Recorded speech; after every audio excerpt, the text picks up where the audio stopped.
tal? Soy la periodista Rocío Galván. Esto es Diálogos desde la Frontera, un programa producido en el Colegio de la Frontera Norte en la ciudad de Tijuana, Baja California. Y bueno, en esta ocasión hemos invitado a un distinguido invitado, ¿verdad? Es una persona que aparece en el correo fronterizo, el primer correo fronterizo del mes de enero, por una distinción muy especial. El Consejo Nacional de Ciencia y Tecnología, a finales del mes de diciembre, a través de la Secretaría Ejecutiva del Sistema Nacional de Investigadores, dio a conocer los resultados de la convocatoria 2022. Y el doctor Roberto Alejandro Sánchez Rodríguez, investigador del Departamento de Estudios Urbanos y del Medio Ambiente del Colegio de la Frontera Norte, obtuvo el reconocimiento de investigador nacional emérito, por lo cual pues lo invitamos, él accedió y hoy está aquí con nosotros. Doctor, bienvenido. Muchas gracias. Y bueno, sus líneas de investigación tienen que ver con temas muy importantes que tienen en estos momentos vigencia, el cambio climático. Usted está estudiando también todo lo que es el recurso hídrico en Baja California.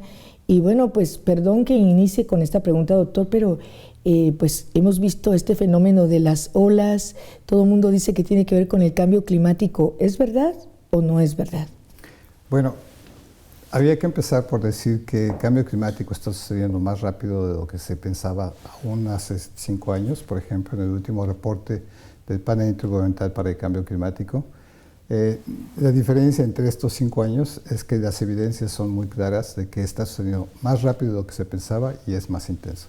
Muchas de las manifestaciones que hemos estado viendo, tanto en sequías como lluvias extremas, como incendios, la elevación del nivel del mar, son evidencia de estos problemas. Lo que acaba de suceder la semana pasada, por ejemplo, o esta semana todavía en California, con las lluvias extremas, que tiene que ver con evidencias de, bueno, lo que llaman los ruidos atmosféricos, que es una concentración en franjas estrechas de humedad que ocasionan la precipitación extrema.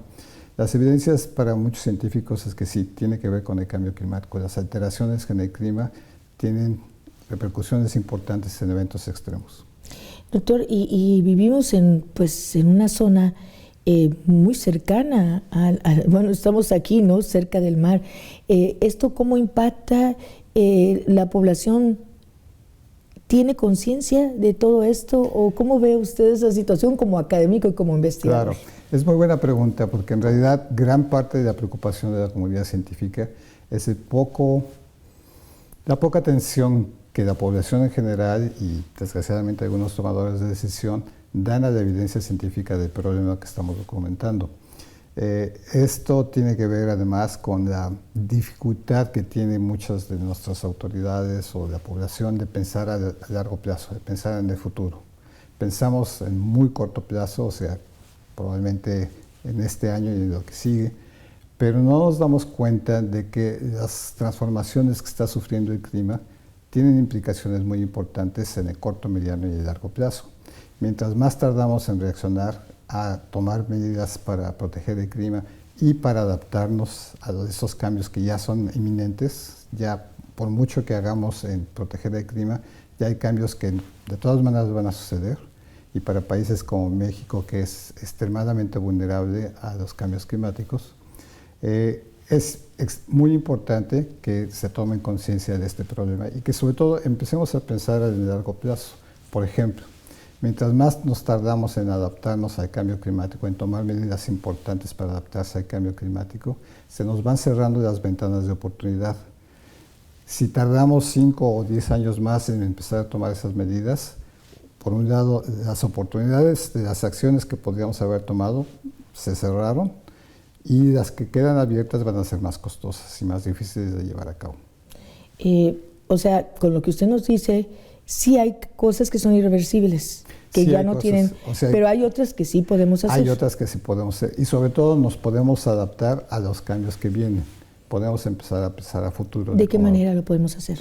Hay una infinidad de acciones, desde cosas tan sencillas como, por ejemplo, planear los drenajes pluviales tomando en cuenta las variaciones en el clima y sobre todo eventos extremos que ya se esperan en el clima, para que en lugar de que el diámetro de la tubería sea tal medida, podamos tener una tubería adecuada para los eventos extremos, a otras acciones que tienen que ver incluso con el uso de servicios ecosistémicos, lo que le llaman soluciones basadas en la naturaleza, que nos ayudan a utilizar una gama de otras oportunidades, de otras acciones para prevenir muchas de estas acciones. ¿De qué manera, doctor, y a mí me gustaría mucho hacerle esta pregunta, incide todo lo que ustedes hacen, todo lo que ustedes ya aportan, o sea, ustedes se encargan de estudiar todo esto en las decisiones gubernamentales?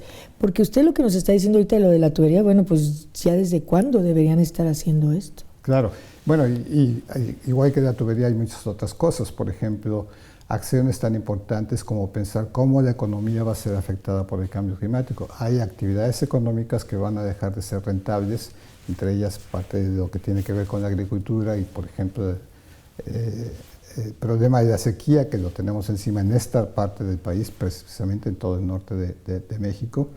Tendríamos que empezar a pensar cuáles actividades agrícolas no son rentables en el mediano y el largo plazo y empezar a pensar en estas transformaciones. No es sencillo que las autoridades tomen en cuenta los estudios. Hay autoridades que sí se preocupan por empezar a pensar en este sentido, pero pensamos que debería de ser una acción mucho más concertada, por ejemplo, por parte de las autoridades en todos los niveles, desde el nivel federal hasta el nivel municipal, para que ese conjunto de esas acciones en realidad nos permitan tener elementos de respuesta adecuados al problema que tenemos encima. Bueno, sí, porque un alcalde, un gobernador, un presidente, lo primero que tendría que ser, que es urgente, no sé, a lo mejor el parámetro no es correcto, pero cuando uno piensa que es urgente en mi casa, que es urgente que hagamos antes de que pase más tiempo. Exactamente, y sobre todo que muchas de las acciones que se están llevando a cabo en este momento no necesariamente son adecuadas para, digamos, la próxima década. Entonces, esas inversiones que se realizan van a dejar de ser rentables en un muy corto plazo. En lugar de que sean rentables, por ejemplo, en 50 o 70 años, que la vida útil de esas inversiones sea larga, no adecuarlas a los cambios climáticos van a hacer que se pierdan parte de esas inversiones. O sea, es dinero tirado a la basura. En parte. Bueno, doctor, creo que vamos a tener que hacer nuestra primera pausa, pero regresamos con más de Diálogos desde la Frontera en este capítulo especial que tiene que ver con el cambio climático, y nuestro invitado es el doctor Roberto Alejandro Sánchez Rodríguez.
¿Ya conoces la librería del Coler? En la librería virtual del Coler puedes encontrar un acervo de libros sobre temas de migración, cultura, sociedad, política, medio ambiente y mucho más. Ingresa desde cualquier dispositivo a librería.coler.mx. Elige tu libro, haz clic en comprar impreso o digital, elige la cantidad de libros que quieres comprar y da clic en realizar pedido.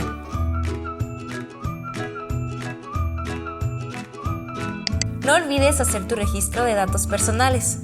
Dentro de 10 a 15 días hábiles tendrás los libros impresos en tus manos. ¡Y listo! ¡Así de fácil!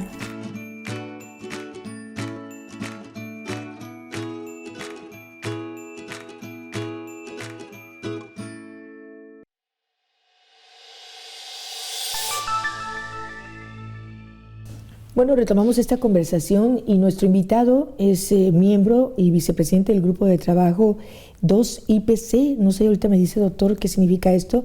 Y también participa en redes académicas como Panel Intergubernamental para el Cambio Climático y el Instituto Interamericano de Cambio Global y en redes CLIM.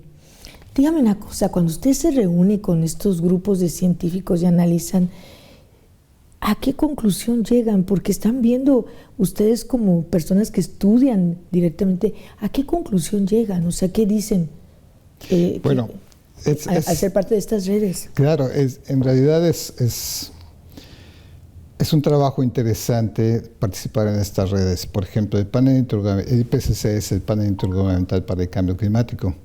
Este es el órgano de Naciones Unidas, que es el órgano científico de Naciones Unidas para estudiar el cambio climático. Reúne a científicos de todo el mundo, básicamente, de 296 países que forman parte del IPCC. Y estos científicos trabajan durante 4 años para poder dar certeza de cuál es el avance en el conocimiento del cambio climático hasta ese momento. Los reportes aparecen cada 7 años, o sea, a pesar de que los científicos trabajan 4 años, el periodo de preparación entre uno y otro reporte lleva 3 años. Es un proceso bastante intenso.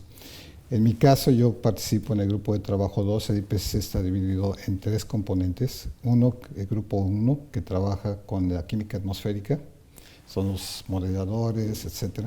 El grupo 2, que trabaja lo que es impactos, adaptación y vulnerabilidad al cambio climático. Y el grupo 3, que trabaja de la mitigación del cambio climático. ¿Cuál es el nivel de emisiones de gases de efecto invernadero y qué se puede hacer para evitar que esas emisiones agraven todavía más el problema del cambio climático? Y es interesante porque, bueno, uno le toca trabajar, como es un órgano de Naciones Unidas, uno le toca trabajar con gente de todo el mundo y aprende uno mucho. Es muy intenso, es totalmente voluntario. Uno no recibe absolutamente ninguna compensación, al contrario, uno dona su tiempo, esfuerzo, etcétera, porque además de lo que hacemos para el panel, tenemos que mantener nuestro trabajo regular. Sí acaba uno agotado después de todo. Acabamos de terminar, el año pasado se publicó el último reporte y en ese reporte las conclusiones importantes, regresando a la pregunta original, una de las conclusiones más importantes, bueno, hay varias conclusiones importantes. Una de ellas es, que es un cambio inédito en los últimos 2000 años en el planeta. Segundo, que está sucediendo más rápido de lo que se pensaba. Tercero, que la ventana de oportunidad para poder actuar y sobre todo adaptarse al cambio climático se cierra muy rápidamente. Además de eso, obviamente hay conclusiones importantes por sectores. Se analiza tanto la parte de los sistemas naturales, los océanos, el agua, la agricultura, los bosques, etcétera, los ecosistemas. La parte social, desde problemas de salud, cuestiones urbanas, cuestiones industriales, vulnerabilidad, pobreza, justicia, etcétera. Y en los otros grupos de trabajo se ve desde luego también todo lo que tiene que ver por sectores en términos de cuáles son los sectores, qué nivel de emisiones tienen los gases de efecto invernadero. Al final de estos grupos, de las conclusiones de estos 3 grupos de trabajo, hay un reporte síntesis que reúne las conclusiones de los 3 grupos de trabajo. Ese está a punto de salir, está ya terminado, tiene que ser aprobado por los gobiernos, por los 196 gobiernos. 196 países, que son los gobiernos que finalmente, como es un panel intergubernamental, los gobiernos aprueban.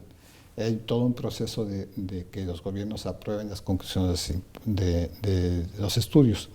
Y esto va a suceder en marzo de este año, en la reunión en Suiza. Es el último reporte, la última fase, se llaman el reporte síntesis porque reúne las conclusiones de los 3 grupos de trabajo.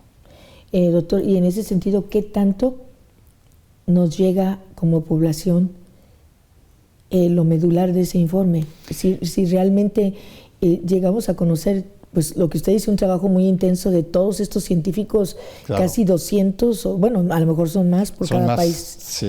¿Verdad? ¿Qué tanto nos llega realmente ese conocimiento? Más que conocimiento, porque cuando uno habla de conocimiento luego lo piensa en estudio, sí. La información. Sí, eso también es una buena pregunta. Hay diferentes fases en lo que esa información, ese conocimiento es utilizado por los gobiernos. Un ejemplo del caso de México, por ejemplo, la Ley General de Cambio Climático de México, que fue publicada en 2012, tiene elementos de las conclusiones del reporte anterior del Panel Intergubernamental de Cambio Climático de 2007. Entre ellas, por ejemplo, elementos como la definición de vulnerabilidad, o sea, ¿qué entendemos por vulnerabilidad al cambio climático? Y de esa forma, parte de la información que va generándose en el panel intergubernamental, los gobiernos le empiezan a incorporar en sus programas de acción. Pero afortunadamente ya no son únicamente los gobiernos. El sector privado está tomando nota de qué, por ejemplo, son los problemas, qué se puede hacer. Por ejemplo, en el caso del cambio climático es totalmente eminente que vamos a tener que tener una economía baja en carbono de aquí en adelante para poder reducir las emisiones. Eso significa transformación en sistemas productivos, pero también en algunos sectores productivos que van a dejar de ser rentables, nuevas fuentes de energía, de las energías renovables, por ejemplo. Y toda esa información es absorbida por los gobiernos, tomada en cuenta por los gobiernos. También empieza a aparecer la sociedad, o sea, el público en general, la sociedad en general, empieza a tomar cuenta del cambio climático. Por ejemplo, todas las movilizaciones que se dan en el mundo en protesta por el cambio climático usan información del panel intergubernamental para el cambio climático. O sea, lo consumen esta información y se dan cuenta de la gravedad del asunto. Exactamente. No en la medida en que nos gustaría, para muchos que trabajamos en esto, que realmente es extremadamente preocupante ver que las acciones se toman a un proceso muy lento, mucho más de lo que nosotros desearíamos, pero sí notamos que empiezan a tener resonancia en diferentes sectores de la sociedad. Bueno, pues nos queda un poco de tiempo para irnos al siguiente corte, pero yo quiero dejar una pregunta para si la puede responder. ¿Qué le representa a usted como científico mexicano, como parte del Colegio de la Frontera Norte, estar tan cerca de un tema que nos atañe de una manera directa? Quiero que si nos puede aportar esta información y bueno, actualmente en qué está trabajando también, en qué investigación. No sé, vamos a ir a una pausa y prefiero regresar con el tercer bloque para que nos dé esta información. Claro.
Bien, pues nos quedamos con dos preguntas pendientes de contestar y escuchemos su respuesta con atención, doctor. Bueno, ¿qué representa para mí? En realidad es una oportunidad de poder actualizar el conocimiento de punta, llamémoslo un poco así, que uno utiliza para preparar a los estudiantes, por ejemplo, en el caso de la docencia. Mucho de la información que yo obtengo de trabajo en estas redes se las comunico a mis estudiantes. O sea, para mí es muy importante que los estudiantes, su punto de partida sea en el momento en que nos encontramos en la punta del conocimiento, cuál es, hasta dónde estamos en este momento. Para que ellos no tengan que pasar 10, 15, 20 años en llegar al punto donde ya lo pasamos nosotros. Nuestra responsabilidad es que ellos no tengan que pasar por lo mismo que pasamos nosotros, que empiecen a desarrollarse en el punto hasta donde llegamos nosotros y que les abran nuevas puertas. Lo hacemos, también representa la oportunidad de ver con otros ojos mi trabajo de investigación, el trabajo que hago, con el que participo con otros colegas, actualizar muchos de estos proyectos con la perspectiva de cuáles son los temas emergentes que son relevantes para México, para el desarrollo social en el país y que son una necesidad inminente para tomar acciones que les permita a nuestro país poder tener mejores oportunidades de desarrollo. Lo veo también desde un punto de vista personal, en términos de cómo ha ido evolucionando mi carrera. En realidad ha sido importante mi participación en estas redes en términos de mis publicaciones, ese tipo de publicaciones. Muchas de las publicaciones son en colaboración con colegas que están en otros países, que conozco a través de estas redes, y que nos permite participar a un nivel diferente de lo que hubiera sido un trabajo estrictamente a nivel local. Y la segunda pregunta era... la cuestión de por qué esta área de investigación. ¿Por qué esta área de investigación? En realidad yo, ya con la edad uno le toca hacer muchas cosas en términos de investigación. En mi trabajo de investigación a lo largo de los años en el Colegio de la Frontera Norte, por ejemplo, ha abordado tanto temas urbanos como temas ambientales de diferentes perspectivas, desde documentar problemas transfronterizos entre México y Estados Unidos en cuestiones ambientales, cuestiones urbanas, y eventualmente fue creciendo esa inquietud en ver otros temas también relevantes, ya no estrictamente desde el punto de vista de la frontera, pero también desde otro punto de perspectiva tanto nacional como regional en América Latina, y eventualmente uno fue llegando a las cuestiones internacionales. Lo invitan a uno a través de las publicaciones, es como la forma como lo conocen a uno. Para mí es realmente un compromiso importante poder contribuir a lo que es el desarrollo en México, pero no únicamente con lo que ya conocemos, sino con esta perspectiva de ver hacia el futuro qué es lo que se nos viene encima, además de lo que ya tenemos encima. Ya me acordé también que le había preguntado en qué está trabajando ahora. De acuerdo. Yo sigo trabajando cuestiones relacionadas con el cambio climático, en particular para aquellos temas que son extremadamente relevantes tanto a nivel nacional como a nivel regional en la frontera. El caso del agua, sigo trabajando sobre el tema del agua y cambio climático, y estoy en este momento en un proyecto en donde estamos estudiando, junto con una postdoctorante, la doctora Marcela Muñoz, estamos trabajando en un proyecto que tiene que ver con las ondas de calor y su impacto en las áreas urbanas. En particular tomamos dos casos de estudio, la ciudad de Mexicali y la ciudad de Tijuana. Son dos casos de estudio muy interesantes. Desde luego el caso de Mexicali con temperaturas extremas, pensar en cuál es el impacto de la vulnerabilidad a estas temperaturas extremas y en particular a las ondas de calor.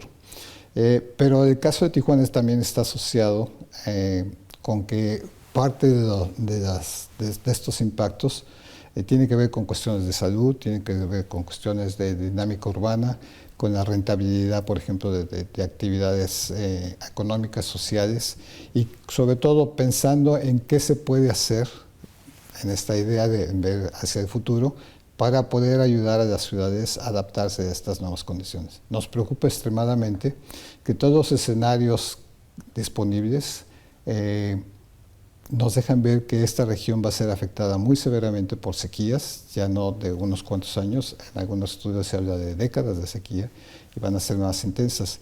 A la par de estos cambios, existe la posibilidad de que existan otro tipo de eventos extremos, como lluvia extrema, por ejemplo, que causan inundaciones concentradas en muy pocos días. A pesar de la sequía, existe lo que acaba de suceder en California. Y lo que va a pasar. Exactamente. Entonces, lo vemos como un problema conjunto. Para el caso de Tijuana, muchas de las soluciones tienen que ver contra las ondas de calor, tiene que ver, por ejemplo, con la vegetación urbana. Y el problema es que no existe agua para poder forestar el área urbana. Entonces lo tratamos de ver desde una perspectiva integral, cómo el problema del agua está asociado a otros problemas urbanos, en el caso de Tijuana y Mexicali, que podrían tener soluciones conjuntas en beneficio mutuo de la población. Doctor, ojalá los escuchen, porque es algo bastante delicado y pues no queremos saber un día después, ¿verdad? Claro. Una situación así. ¿Cuándo termina usted estos estudios que está realizando? Bueno, ya terminamos el primer año. En el primer año lo que terminamos fue el análisis de la vulnerabilidad. Ya están los mapas. Estamos trabajando actualmente en los últimos detalles de la publicación. Estamos a punto de enviar el documento a revistas internacionales y estamos iniciando el segundo año. En el segundo año lo que estamos viendo son las acciones. Ya documentado el problema, lo que estamos viendo, qué se puede hacer para solucionar este problema. Sobre todo con esta perspectiva de visiones integrales que nos ayuden a conjuntar varios problemas en la ciudad y buscar soluciones en beneficio de todas estas perspectivas. Olvidé mencionar que la doctora Muñoz es becaria de CONACYT, o sea, su beca de postdoctorado es de CONACYT. Y es con quien está realizando esta universidad. Pues qué trabajo, la verdad, gracias por darnos la primicia, qué interesante este estudio, qué actual, y bueno, pues debe definir las acciones de los gobernantes, pues ya. Claro, sí, nos interesa mucho que esto pueda ayudar al gobierno del estado y a los gobiernos municipales a poder tomar en cuenta este tipo de problemas. Bueno, pues le agradecemos mucho su tiempo, doctor, de verdad, no sabe cómo, aparte de una conversación muy interesante, muchísimas gracias. Muchas gracias a ustedes por la invitación. Y pues agradecer también a todo el equipo que hace posible este programa, recordarles que nuestras plataformas, el portal institucional es www.colet.mx, ahí también usted puede tener acceso a los estudios del doctor, nuestro invitado el día de hoy, el doctor Roberto Sánchez. También tenemos la página de la librería, librería.colet.mx, y nuestras redes sociales, Facebook, Instagram y Twitter, como @elcolet en YouTube. Y bueno, pues aquí en Diálogos desde la Frontera agradecemos a todo el equipo que hace posible este programa, Óscar Ochoa, Stephanie Gutiérrez, Ana Lara, Fabiana Ayala, todos gracias a usted por su atención y nos vemos en la próxima.